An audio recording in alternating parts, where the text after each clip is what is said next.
1 digit di belakang koma berarti per 10.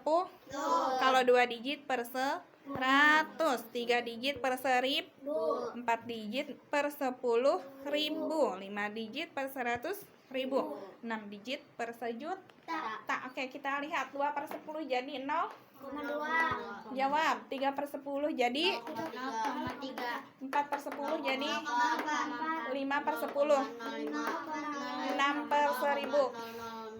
Pintar. 7 per 10.000 0,0007. 5 per 100.000 0,005. Oke, 6 per 1.000.000 0,00006. Nah, kalau ini ada 0,08 berarti 8 per 100 mudah ya. Nah, kalau yang ini 4,08 berarti 4-nya di sini 8 per 100. Ngerti nggak? Ngerti ya. Nah, kalau yang ini mudah, ubah menjadi pecahan campuran. Sebenarnya udah diajarkan biar ngedrill ya. 13 dibagi 5 dapat 2. 5 kali 2 kan berapa? 5 kali 2? 10. 13 diambil 10, sisanya per 5. Mengerti? Udah pernah diajarin? Udah. Kalau ini ubah menjadi pecahan biasa.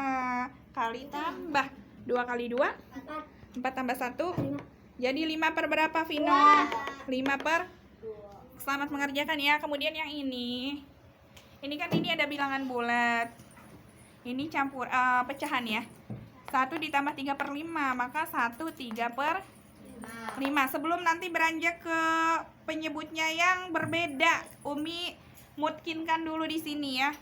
Kemudian 3 7 per 9.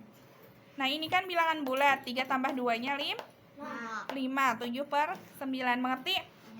Nah, besok nanti kita akan belajar yang penyebutnya berbeda, harus dicari KPK-nya terlebih dahulu. Sekarang yang ini dulu.